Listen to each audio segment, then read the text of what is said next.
Hello everyone.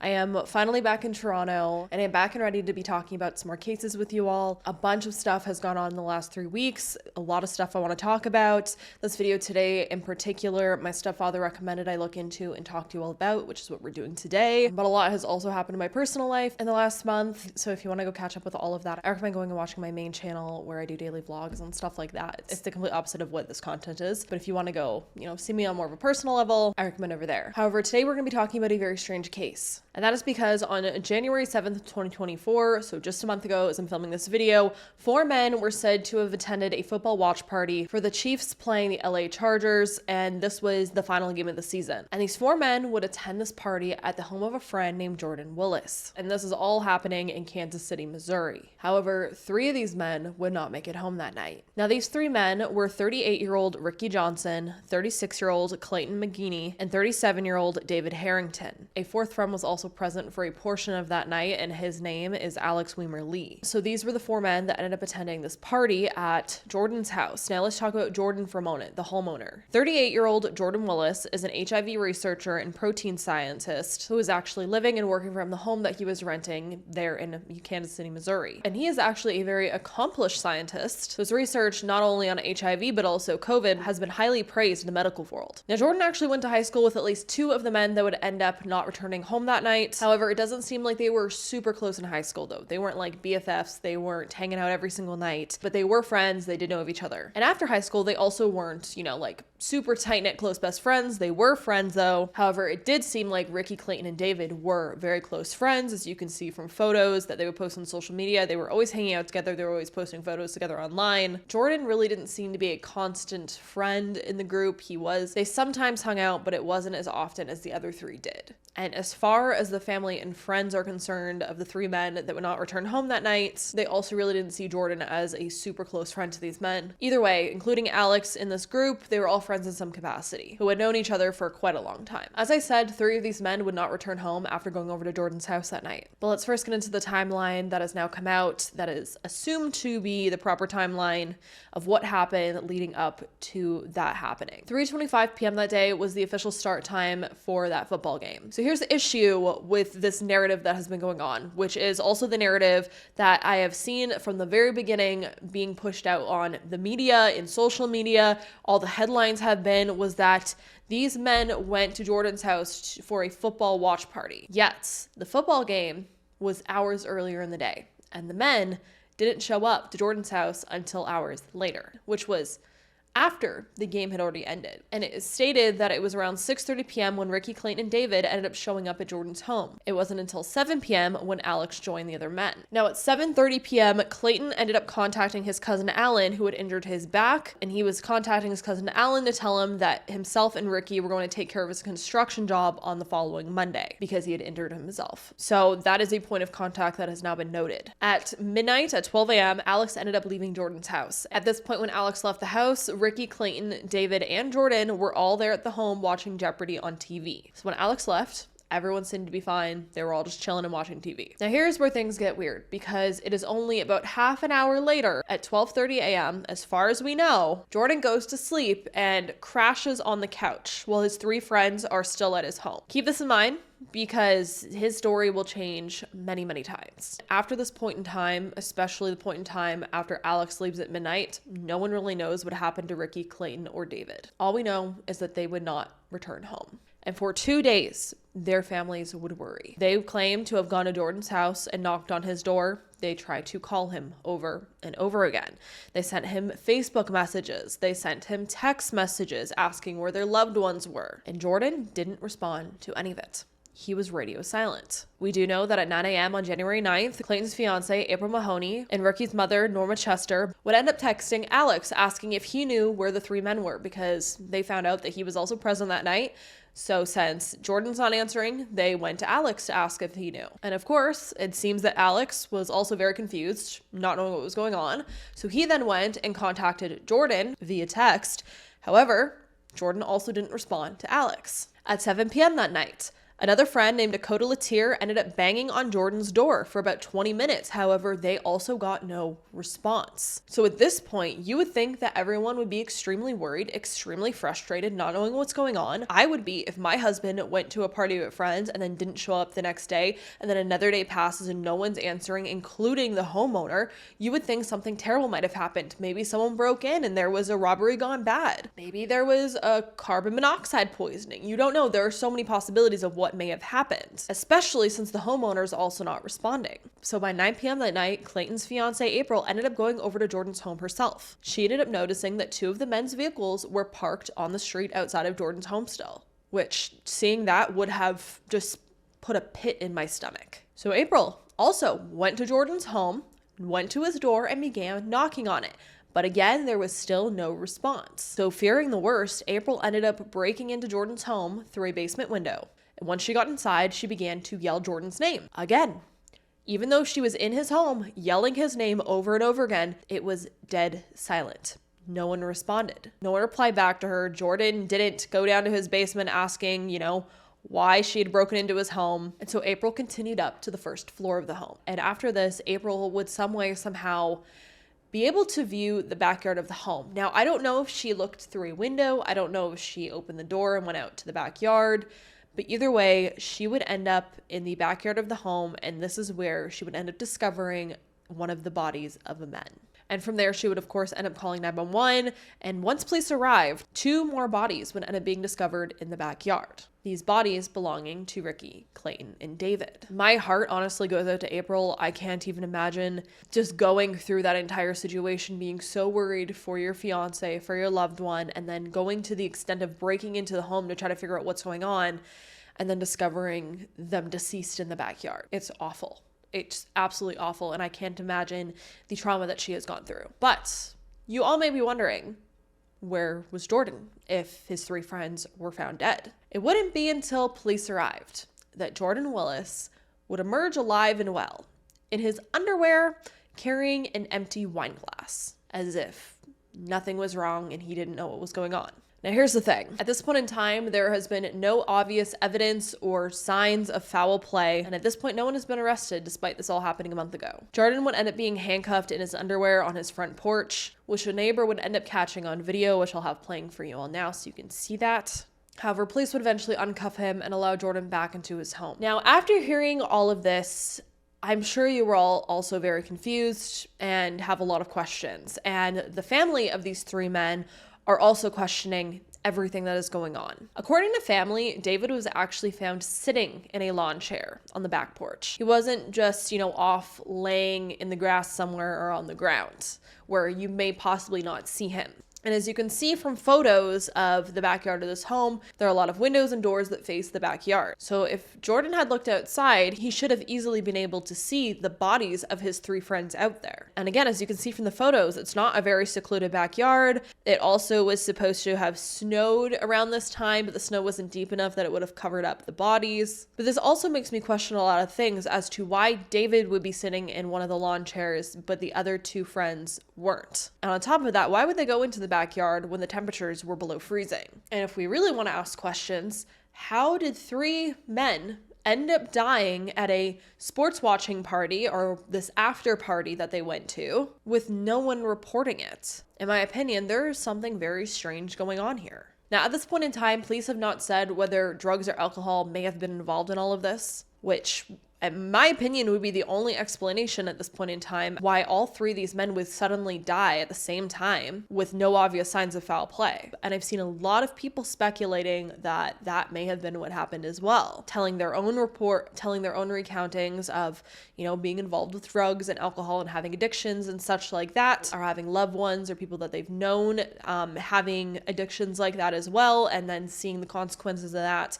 I've seen a lot of people recounting that it's very possible that this may have happened with fentanyl, stuff like that. On top of that, according to reports, the temperatures dropped as low as 33 degrees that night and there was snow on the ground, But again, there wasn't enough to cover the bodies if Jordan had looked outside. So if they were to the point of being blackout drunk or have taken a substance of some sort and then went outside for some other reason, they would have died most likely from hypothermia because it was so cold out. However, all of this is just speculation because at this point in time, police are still waiting on the autopsies and toxicology reports, which is what we're all kind of waiting on at this point to see what may have happened here. But then here's the thing. This is what makes me wonder, what was Jordan doing this entire time while his friends were dying in his backyard? Why wasn't Jordan responding when their loved ones for 2 days straight were banging on his door, trying to call him, trying to text him, trying to message him? Clearly he was home when April broke into the house and was screaming his name throughout the house, trying to, figure out what was going on.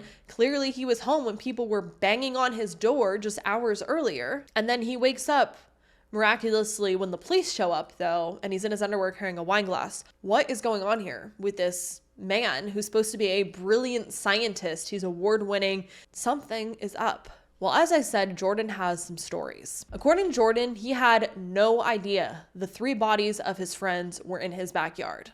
And I say according to Jordan, however, he has not made any statements on his own. Everything's going through his lawyer, who I will say I wouldn't have him as a lawyer if I was in a situation like this, because this lawyer is just, he's spilling things. He's kind of just making things worse. But according to Jordan's lawyer, Jordan is devastated. He's depressed. He had no clue that his friends were in his backyard dead for 2 days straight. 2 of these men that he has known since high school. And allegedly, Jordan didn't know that his friends were dead in his backyard because in one story, he claimed to have last seen them when he said goodbye to them as they were leaving his house and they went through the front door, and that was the last time he seen them. Then he crashed on his couch. So in this one story that his lawyer has gone and said, Jordan physically seen his friends leave the home. So why would his friends end up in the backyard then? Well, as you may have guessed from what I've said, there's more than one version of events here that Jordan's lawyer has been saying. And another version of events that I've seen the lawyer say, Jordan, Clayton, Ricky, and David were all sitting on the couch watching TV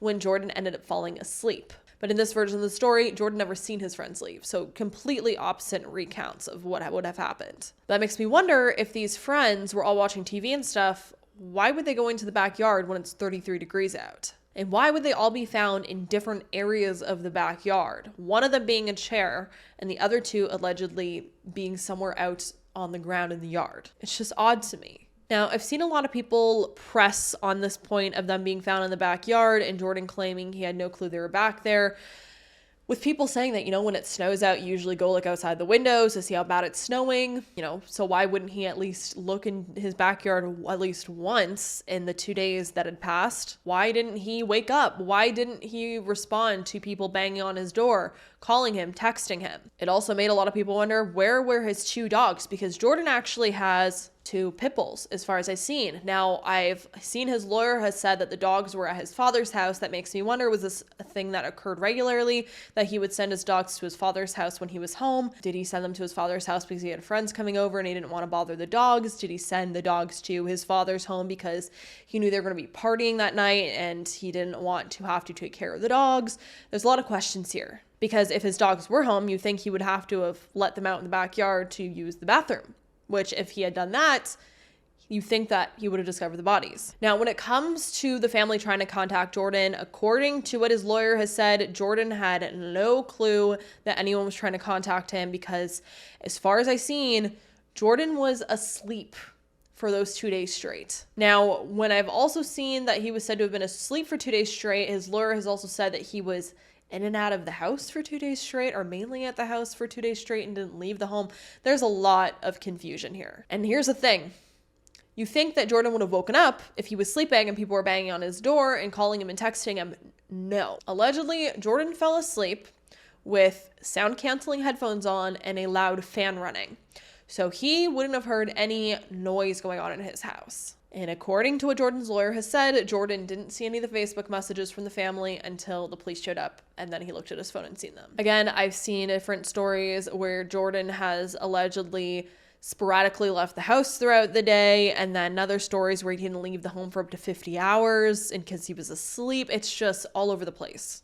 Here's the thing. If something happened here involving drugs and alcohol, All of the family members of Ricky, Clayton, and David say that none of these men were drug addicts. According to family, David had daughters that he loved and he had plans with that he wouldn't have jeopardized. All three of these men had families, bills to pay, children to take care of, and their friends and family say that they didn't have, money for that kind of stuff, aka like doing hard drugs and all. However, David's father has actually been quoted saying, and I quote, "I'm aware that they may have done some substances that were questionable, but the idea was to get high, not dead. If they were supposed to be friends, why didn't Willis come find them?" End quote. Now, I don't know what that may imply, if he's just talking about them smoking weed or something like that, or something along the lines of that. But I do feel like if they were just smoking weed, I don't know why he would say questionable substances, because I think at this point in time, marijuana is a pretty common thing people do. And for the most part, it's a very safe drug to take and use. So it makes me wonder if they were doing something, as people have possibly speculated, that may have been laced with something like fentanyl, for instance.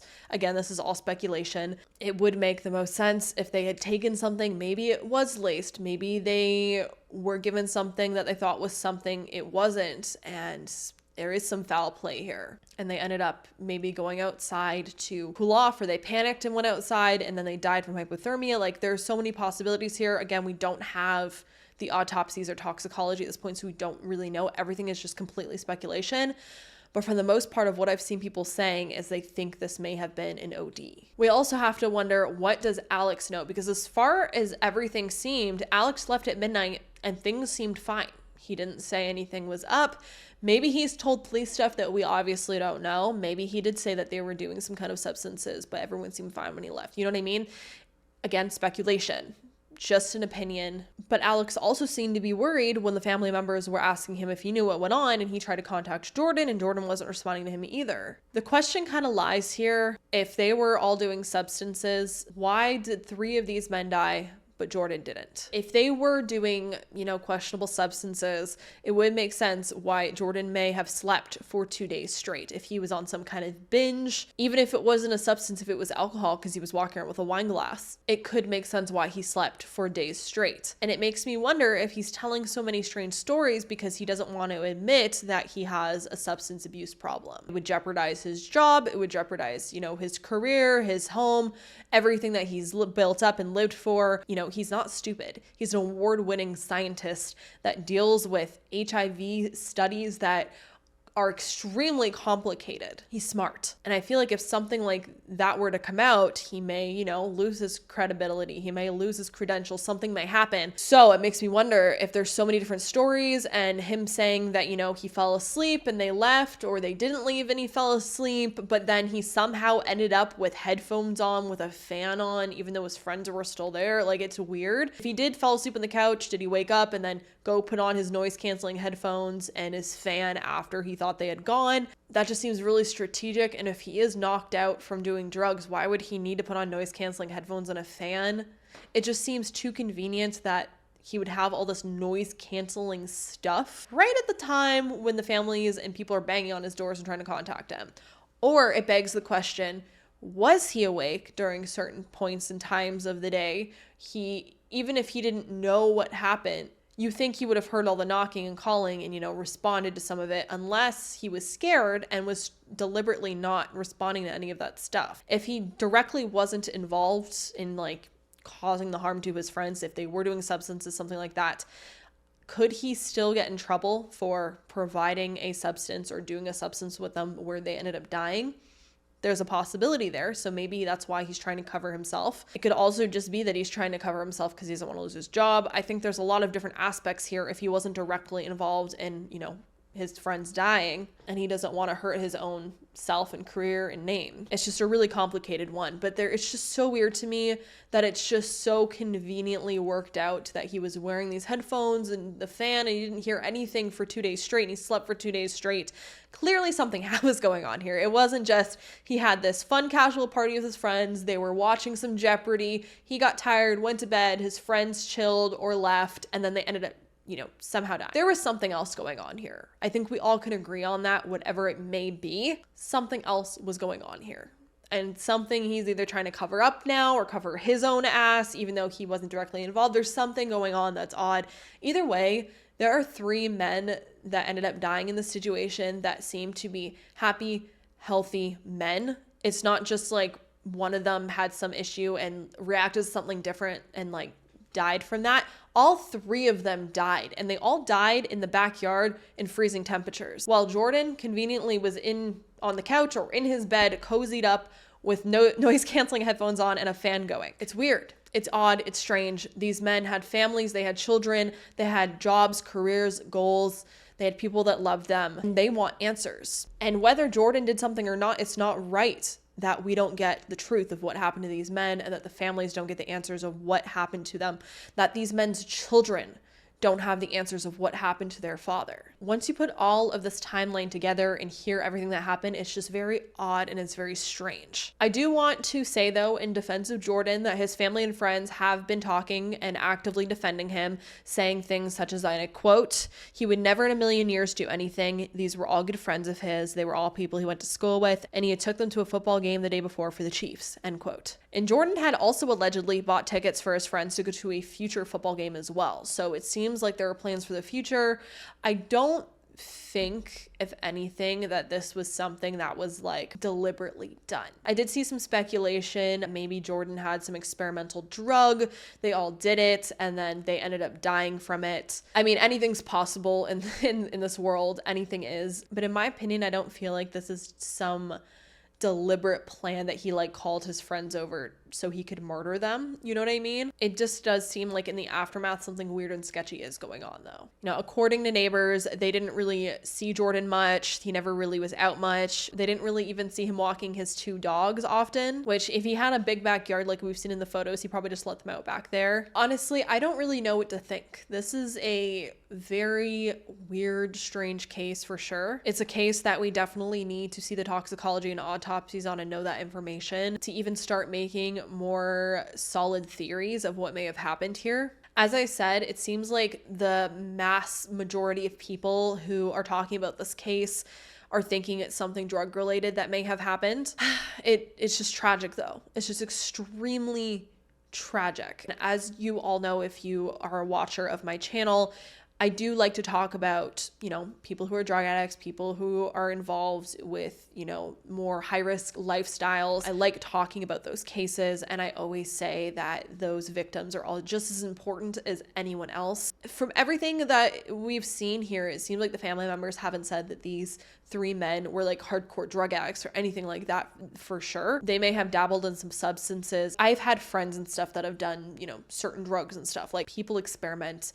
That's life at this point. I personally don't, but I know a lot of people who have. And could it just be that they wanted to have some fun that night? They took something, either not knowing what it was or knowing what it was, and it was laced with something else, and one thing led to another. That seems to be what people are thinking may have happened. Again, we need to know the toxicology and, and the autopsies and everything like that before we can make more solid speculations. But what I really do want to know is what you all think. This is a very sad, tragic case. My heart goes out to Clayton and Ricky and David's families. This is just so awful. These men didn't deserve whatever happened to them, clearly. But let's have a discussion down below about how you're all feeling about this case, where you think this is leading. And once toxicology and stuff like that comes out, I am going to do a follow-up on this because this is a case that I'm very interested in. It's very confusing, again, very odd, the circumstances. But in the meantime, if there are any cases that you want me to look into, let me know down below and I will do my best to look into them. Like a list going. I do have quite a few cases that I was working on while I was in Florida, like writing scripts for, because I couldn't film them. And so I'm going to start filming them as I am now. But if there's a case that you're particularly interested in seeing me covering and looking into, leave it down below and I will add it to my list. And for everyone else, I hope you all stay safe out there, lock your windows and doors, and I hope to see you in the next video. Bye.